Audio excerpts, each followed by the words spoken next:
அனைவருக்கும் வணக்கம். நான் பிரபாகர், ஜோதிடர். ஓம் சிவாய நமக. சிவசக்தி, திருச்சிற்றம்பலம். இன்று பிறந்த நாள் காணும் அனைவருக்கும் வாழ்த்துக்கள். அதேபோல் இன்று திருப்பு நாள் காணும் அனைவருக்கும் வாழ்த்துக்கள். இறைவனுடைய அருள் பரிபூர்ணமாக உங்களுக்கு கிடைக்கட்டும். உங்களுடைய மனம் எதை ஆசைப்படுகிறதோ அந்த ஆசை நிறைவேறட்டுமின்றி எம்பெருமான் சிவபெருமானிடம் அடியேன் வேண்டிக் கொள்கிறேன்.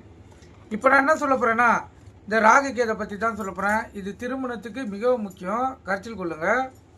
ஏன்னா இப்போ லக்கணத்திலிருந்து 7ஆம் இடம் மிகவும் சுத்தமாக இருக்க வேண்டும் திருமண நாள் அன்று. அப்போதான் அதாவது தம்பதியர்கள் இருவரும் ஒற்றுமையாகவும் மகிழ்ச்சிகரமாக வாழ முடியும்.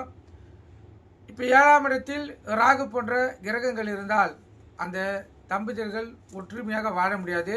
சண்டை சச்சரவுகள், விவாகரத்து, இல்லை குழந்தையின்மை, நோய்வாய்ப்பட்டு வாழக்கூடிய வாய்ப்புகளை ஏற்படுத்திடும். கருத்தில் கொள்ளுங்கள். அது சிறு விளக்கம் சொல்கிறேன். இப்போ ராகு கேது பயிற்சி பார்த்தீங்கன்னா,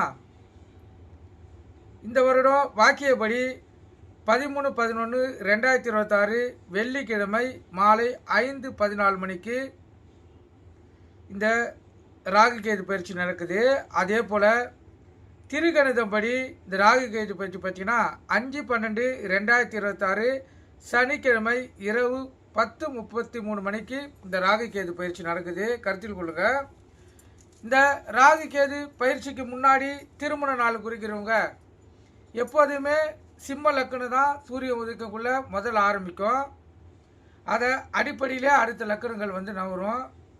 இப்போதைக்கு சிம்ம லக்கத்திலிருந்து நீங்கள் கணக்கு பார்த்தீங்கன்னா, இப்போ கும்ப ராசியில் ராகு பகவான் இருக்கிறாரு.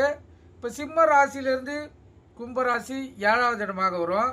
இந்த காலகட்டத்தில் சிம்ம லக்கணத்தில் திருமணத்தை செய்யக்குள்ள அவங்களுக்கு பிரச்சனைகளை ஏற்படுத்தும்.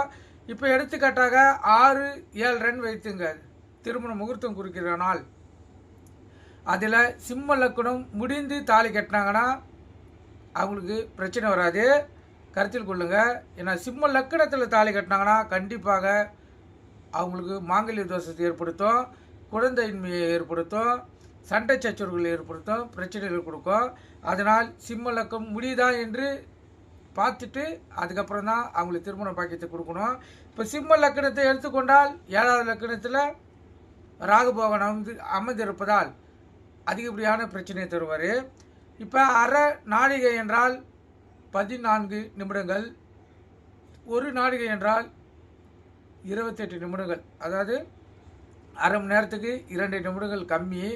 அதை அடிப்படையிலேயே நாட்களை நீங்களே பார்த்து தேர்ந்தெடுக்கலாம். நீங்கள் கருத்து கொண்டு பயன்பெறுங்க. நன்றி, வணக்கம். வாழ்க வளமுடன்.